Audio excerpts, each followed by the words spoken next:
good, Reverend Dr. Paxton JAPrice, founder of Paxton's Foundation and Church of Redemption. He is an entrepreneur, a TV and radio host, better known as The Rev. This show is designed just for you, the listener, to educate, entertain, and equip you. Now sit back, buckle up, and now let's roll with The Rev.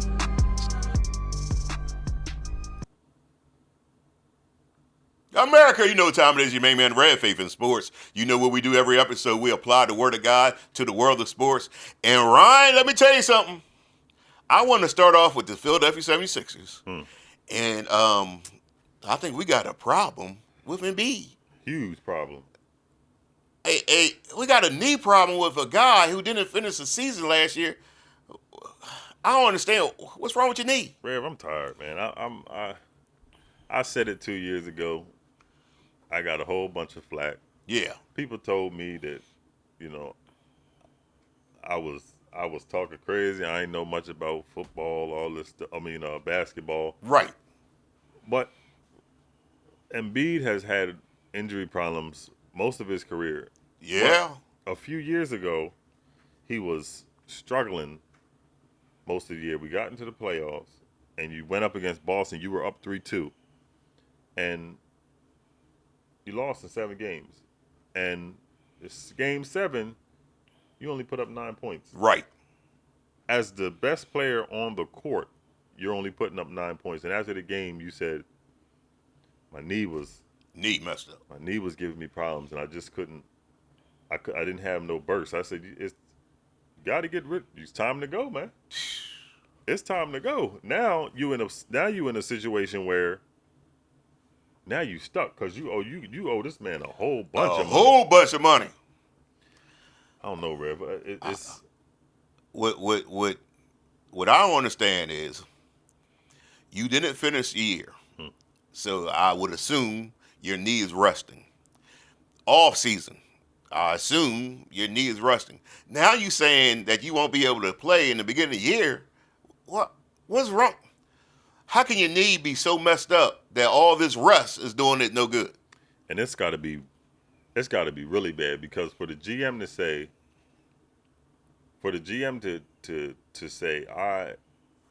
his knee is in really bad shape. Yeah. It's got to be bone on bone, man. My thing is, let's say it was the Rev. Rev had procedure done on his knee. Shout out to Dr. Johnson. Good job, Dr. Johnson. But that's Rev at Rev level.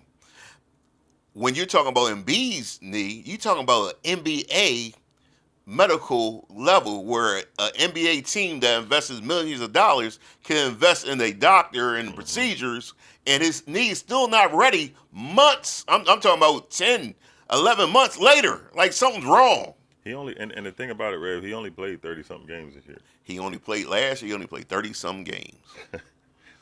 And I'm not laughing. It's just this is a revolving door with this cat. Yeah. And it's you're trying to build a team. You got players like Maxey, who was we believe is going to be a superstar. Superstar. And for me, if you put him at the 2, his game is gonna go to a completely different level. Yes. But you would hope that you would have one of the best, if not the best, when he's on the floor, big man in the league to build that around. But the inconsistency of this dude, you can't keep waiting and wishing because the process is over with. The process is finished. Yeah, the process been done. It is what it is now. Yeah, this process is overcooked, man. Man, I'm trying to figure out, like, your knee acting up. Are you working on your knee? Are the doctors helping you? Like, but it's also too. It's his diet too. That don't help either. Yeah. We know he been. Yeah, he's a bigums. We know he's been struggling. Yeah, he's a bigums with his weight for years. Yeah. And again, like you said, if you're paying top dollar for these medical professionals, and these health physicians and these diet. If I'm paying you $180-something million, $200 million, This chef is following you everywhere you go. You ain't allowed to go to Burger King. This chef, this trainer, I got a whole team Yeah. that's just working on you. Yeah. Because I need you for the season. And I don't understand and you don't have a job. You don't have nothing else to do. And who let you in a 7-game series when you up 3-2? Let you say before the game, I'm ready. I just had me 3 burritos. That's what I'm saying is you have the resources to have professionals around you all the time. Keep making me mad all about this thinking about this. And what you doing, I just don't understand. I don't understand how it works this way, where all you need to do is prepare for a season. You don't have a job. You don't have to do anything else. You just prepare for the season, and you're getting paid $200 million, which seems fair to me. And every offseason, you're telling everybody that you're working out, you're getting healthy, you're doing this. When the season starts, you're hurt all of a sudden, right before the season starts, all the time. When you played in the Olympics, you didn't miss no games. None. You were one of the best players. You were the 3rd best player on that team. Yes. And then when the season starts, you hurt again. And not even when they're not even talking. He gonna be ready for a game. They talking he gonna miss games, and we not even we in the off season. Yeah, and then in the off season, he says it's more than likely that I'm not going to play back-to-back games for the rest of my career. He can't play back-to-back games and get paid $200 million. That's that's robbery. But this is a front office problem too, because you're allowing this. You're right. You're allowing this, and now all the other players under Embiid they're going to be ended up doing the same thing, because if he's somebody that's the face of this franchise. Yes. This is what y'all allowing over here. And why is it that you are making, like, for instance, let's say that his knee's so bad that he can't play back-to-back games. Why are you remember they gave him extension. Like, why did he give him extension if his knee's so bad? 3 years. I don't understand what's going on over there. I don't understand what the Sixers doing. Yeah. They got a lot of talent, but they can never seem to put it all together. And you got yourself a really good coach too. Yeah. But it's I'm not understanding who's it. Daryl Morey's still over there. Yeah. We know he's got a track record of messing up some teams as well too. I don't know how he got a lot of power on with this team. He got a lot of power. James Harden left. Somebody bring back Billy King. Yeah, man. That was my man too. Billy King was my man. That was my man. That was a well-oiled machine. Yeah, man. Shout out to Billy King. That was my man. Yeah, we're a long way away from that. A long way. Yeah, we're a long way away from it. I'm surprised how bad things are. And you got more talent. You got so much talent over there. I don't understand it. It doesn't. To me, it doesn't make sense. I don't understand how he continues to get away with this kind of stuff. He picks and chooses when he wants to play. When he's on the court, he's the best center in basketball. I mean, he could do everything. But unfortunately, some reason he can't stay on the court, and I'm not sure why. And then when you try to give him rest, and the team finds some continuity, he gets on the floor, and then you have to change the game. Yeah. For him. Yeah. And now everything is all out of whack, and you can't build a team. You can't go forward and be a champion like that. You can't. There's no way in the world you can.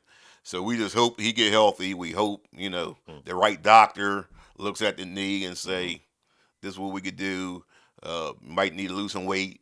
Whatever you need to do. I don't know what you need to do, something. But it gets over for him, man. If he is able to get on the court with the talent the Sixers have, they have a good shot at winning championships. But like I said, you can't get him on the court for some reason. Unfortunately, I think he's going to be a player who he's going to go down in history as a Grant Hill or a Derrick Rose, where it's like if it wasn't for the injuries, Yeah. what would that potential would have been? Wow. Because we've seen it. Wow. We've seen it. You've seen it with Embiid when he's on the court and he's locked in. This dude was unstoppable. He was. He really was. He was the MVP. Mm-hmm. He was unstoppable. He could do everything. Mid-range shot, go to the basket, dominate inside. He's a great foul shot shooter. It's just that he can't stay healthy. And then he says before the season he feels some type of way about the Philly fans because he said we complain too much, and he says he's done too much for Philly for y'all to be complaining. Yeah, like nobody did besides be injured all the time. What I'm trying to figure out. What did you bring us here? Yeah. What did you bring the city? What did he complete? You ain't even got past the second round, man. He ain't never complete the process. No, the process was never completed. Yeah, it's never been completed. Man, that might have been the worst thing you ever said in his life. I man. mean, come on now. Trust the process. That is the mentality of certain players where they think they did something when they really haven't done anything besides cash big checks. Yeah. I mean, huge checks. Yeah. Checks that I would not be comfortable cashing without performing. You know what I mean? Like me personally, you give me $200 million, I have to be on the court. Mm-hmm. You know what I mean? Like I would feel bad. I was like, man, I took these people money. I'm still, but again, like you said, that's the mentality because you have players, before these guys who laid the foundation to show you, but he was making a lot less money than this. Yes. And they didn't miss no games, man. Iverson, Doc. Jordan in his last season with the Wizards, 40 years old, 41 years old. Yeah. He played 82 games. He played 82 games. No rest. No. I got to have a break just playing basketball because guess what they do? They pay you to play basketball. Do you really see? This is what I say. Do you really love the game? Yeah, that's the key. That's the key. Do you really love the game? Yeah, because for some reason, a lot of players now when they make this money, that love somehow just goes away. You know what I mean? It's like I'm making $200-300 million. I'm injured. I don't got to be out there. Well, the Bible is very clear. The love of money is the root of all evil, and it seems like the more money you would think, the more money you gave somebody, the more dedicated they are. But it has the opposite effect. The more money you give them, the more they could care less. They got their money. We don't even care. Yeah, a lot of them don't. It's a different age we live in, and this is what we're gonna have to be privy to. Yes. Yes. This is what you're gonna have to. This is what we gotta expect from this brand of NBA. Yeah. Unfortunately, this is what we have to expect. But hopefully things get better. Hopefully we get some people with the love of the game of basketball that says, I ain't got a problem making money. Which Rev ain't got a problem with making money, but I do have a problem with you making money and you not having the ability to perform on the court. Well, you know what, America? Let's take a break. Let's see what our sponsors have to say. We got the best sponsors in the world, America. Mercedes-Benz of Wilmington. When you go down to Mercedes-Benz of Wilmington, let me tell you what's going to happen. Some great people are going to meet you there. They're going to present some great cars that you could drive in, and then they're going to give you a great price.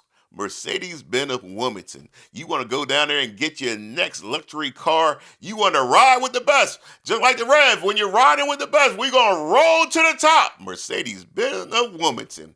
Then guess what, America? I got something else for you. September 27th, right here, Bear, Delaware. 61st Avenue, Bear, Delaware. Guess who's coming? Donnie McClurkin. That's right. He's going to perform. He's going to bring the word of God. He's going to do some great things. You don't want to miss it. Get your ticket now. You don't want to miss what's going to happen. The Rev going to have Dr. David Mills. He's going to bring a word. We're going to have a good time. Get your ticket now. September 27th.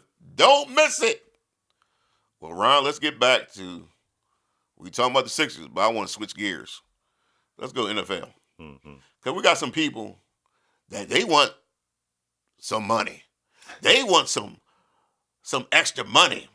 We got people who are holding out or holding in, however you say it nowadays, and they want contract extensions. They want some extra money. Let's start over there, Washington. Terry McLaurin. You know what? Scary Terry. This is a different situation, when you're talking about money, because these guys, talking about the love of the game, these guys want to play. Yes. We want to play. We're actually putting our body on the line. Oh, well, you play football, you put your body on the line. I'm putting my body, which NBA too. Yeah. But football collision sport. This is a collision sport. Yeah, I'm putting my body on the line. Terry McLaurin don't miss no game. He don't miss no game, and he's always productive. I've had probably a different quarterback my entire career. Yeah, and he always had a different quarterback. Tyler Heineke. Oh, not that. You gave me all these different kinds of people. Type of people. And I produced 1,000 yards every season. He is one of the better wide receivers in football. Mm-hmm. He wants to renegotiate his contract. I'm not sure what Washington's going to do because I don't know what the holdup is. I can see if they said, he ain't worth it, but obviously he's worth it. So I'm not sure what the holdup is over there. And everybody, is high on Jaden Daniels. Yes. As they should be. He's a really good quarterback. Yes. But it's 1 year. And what you have to understand is every good team, great team, in order for you to get to that level, yes, you have to have pieces. You got to have the weapons around him. You have to have pieces. What team won a Super Bowl that didn't have pieces? Right. Montana had JAPrice. Oh, John Taylor. Yeah. Troy Aikman had Michael Irvin. Alvin Harper. Oh yeah, it's you have to. You got to have weapons. Yeah, you gotta have weapons. I mean, it's a team sport. You can't go out there by yourself right, and make things happen. You know what I mean? Right. Do it all by yourself. Yeah, and Terry McLaurin is a weapon. He's a weapon because you have Debo Samuel, but Debo Samuel's at the age he can't do it by himself. He can't carry an offense. Yeah, you can't rely on him to do that. And he a piece of an offense. Yeah, so it's like you said. I don't know what the holdup is. You can't. You got to stop disrespecting these players. I would say so. Mm-hmm. Just like in Cincinnati, the sack leader last year, he led the league in sacks. And you don't think, but that defense was horrible. I mean, the defense was bad. But the defense was bad. He led the league in sacks. And if you get rid of me, right? Oh yeah. Just imagine that. Trey need his money. We got to stop disrespecting the players of, just expecting them to be there. Pay Trey. I've done my time at an exceptional level. Yes. With this, and the contract is up. So. Yeah, his contract's up. Pay me what you owe me. Right. Pay me. But what the Cincinnati saying is, they cheat. We got 3 players on offense who is eating the salary in Higgins, Chase, and Burrow. Well, they take it. They tearing that salary. They said that salary cap up. Yeah, they like, man, we can pay you, but it ain't gonna be nowhere near what you thinking. But not to switch gears. But speaking of Cincinnati, Lonnie Anderson passed away from WKRP in Cincinnati. Oh man, that was one of my favorite people. I that was your show. That was my show. That was one of my favorite people, Lonnie Anderson. She passed away. I don't know why. I just had to bring that up. But back to football. Then you got the situation in Dallas. Micah Parsons. Let's talk about it, Rev, because you may act like it's not bothering you. Nah, it ain't no thing. Yeah, you saying it ain't bothering you, Rev, but it's bothering Parsons. Nah, he need to get himself together. He done seen 2 other people do the exact same thing. Dak Prescott, people like, they gonna pay Dak? What they gonna do? I remember people asking me, are they gonna pay Dak? Jerry Jones gonna pay you. He gonna wait to the last minute because he wants all the attention. That's what Jerry Jones like. He likes the attention. But you know why I feel like this one is different though? Yeah. Because you guys were already struggling with the cap, because if I may be off a little, but they said Dak is gonna be over 59 this year, man. 59, yeah, but we got like $30 million over the cap, and then when you re-sign Micah Parsons, you're gonna get more money because it's gonna lessen the cap this year. So the money ain't the problem. He's seen the same thing with CeeDee Lamb. What they wait for the last minute. See, but the thing with Parsons is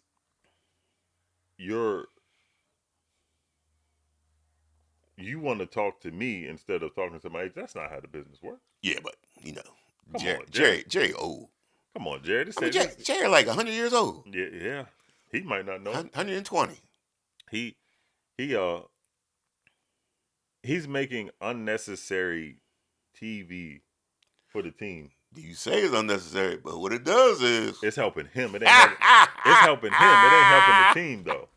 it's helping his pockets. Because again, you're going in here with a rookie head coach, and it's so much unnecessary stuff that needs to be going on where the team needs to be, having this camaraderie. And yeah, we know Micah Parsons can step on the field and that what he counted on. and just play. He can step on the field and just he's going to be productive. But Yeah, that's what he counted on. when you have a different regime coming in, you got to learn something. Well, he's still at practice. Yeah, Micah's still at practice. Yeah, he just ain't practicing. He's just not practicing. Mm-hmm. But he's still learning the defensive stuff. But when you got a superstar like that, Jerry said, "Man, listen, I'll pay you a couple days before the game. Mm-hmm. You suit up, and you still gonna be productive. Ain't nothing is gonna change. But we're gonna get all the attention. I'm gonna make more money, more money, more money, more money." Jerry said, "Listen, I want to make more money." And it's also, you think about it, Rev. It is what Jerry does because he's been doing it since Emmett. Yeah, I mean that's what he does. He's been playing hardball the entire. It's his whole time he's been here. He gets all the attention. Mm-hmm. People want to talk Jerry. They want to talk Micah. What the Cowboys going to do? Cowboys. Soon as the sports show come on, guess what they say? Dallas Cowboys. Drama in Dallas. Dallas Cowboys. That's what Jerry like. You making me money.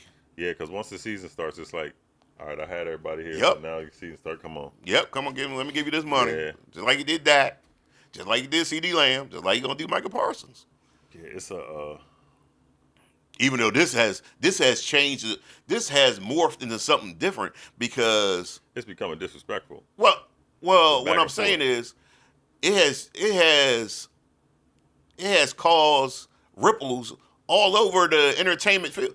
Micah is talking about Jerry, and then somehow Dez Bryant gets involved in it. Yeah. Yeah. See, but that's the social media era. Yeah, because Jerry said something about Jay-Z and them. Mm-hmm. Then Dez gets into it and said, don't be talking about. Because that's his brand he owns. Yeah, that's the brand he part of. Yeah. And then next thing I know, Nicki Minaj in it. Yeah, because Dez said, I know some stuff if you want to throw stuff. So Right. I know some stuff. Talking to Jerry. Yeah, talking to Jerry. So then Nicki Minaj, I don't know who she connected with, but Who just come because she is beefing with Jay-Z because she said Jay-Z and them owe her money.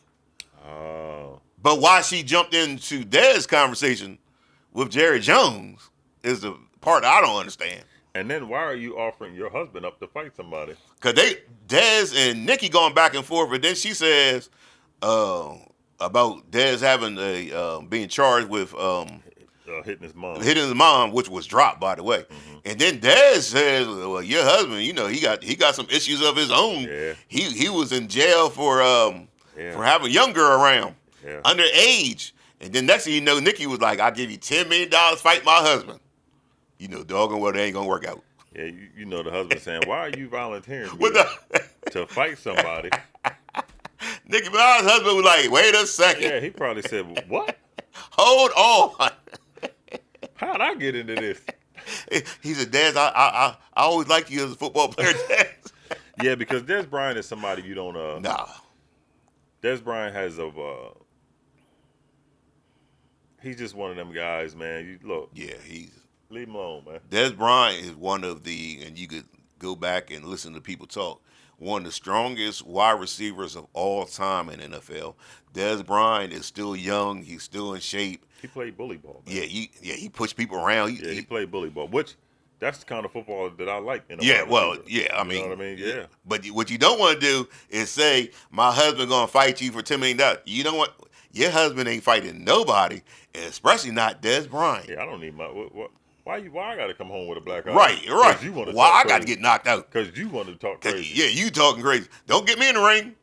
But the husband should have said, "You go fight Shields." Yeah, I said, "Hey man, look, this is instead of Layla Ali." Yeah. Since you want to be talking, Hey, get up in there, Nick. Yeah, get up.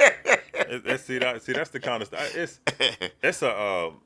That's what social media does, though. Yeah. Social media makes a lot of people brave. They make a lot of people brave, don't Yeah, it? it makes a lot of people brave, man. Ooh.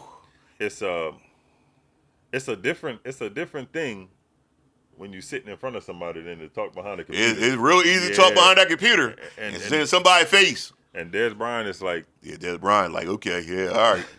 Yeah, stop while you're ahead. Yeah, get in that ring if you want to. See what happens to you. I would have said, do you really love me, Nick? Right.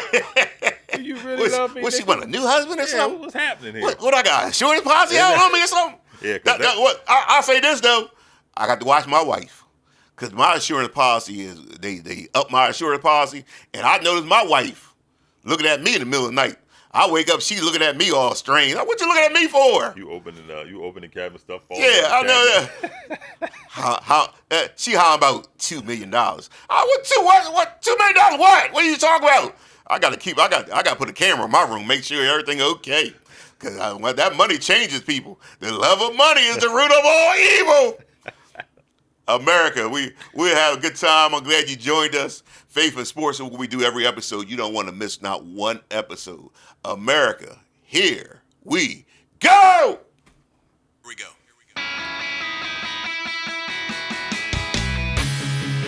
At our church, Jesus is Lord. That single belief calls us together as a community and sends us into our world with hope and purpose. At our church, your past will never define your future. There's always redemption, which means there's always a brighter day. At our church, we don't think we're better than any other church out there. We're just doing our best to become our best. At our church, we want you to believe in God, but we also want you to know that God believes in you. We are not against people who don't attend church anywhere. Instead, we pursue them with love, the very same love that's pursuing us. At our church, we're learning to serve God with all our hearts, and we're learning to worship Him with all our lives. And if you're looking for the perfect church, we're not it. At our church, we will make mistakes, but we will choose to grow from them. At our church, we're part of a global community that's knit together by the resurrection of Jesus. And by the way, at our church, we believe that really happened too. At our church, we will engage with people who are in real need because we are the hands and the feet of Christ. And finally, we need you to hear this loud and clear. At our church, it's not really our church at all. It's His. And we live and move and breathe in His church for His glory and His fame, not ours. So here's the invitation. You're invited to jump in with your whole heart at your own pace and to experience the life that awaits you in Christ. Friends, this is going to be good. Welcome to our church.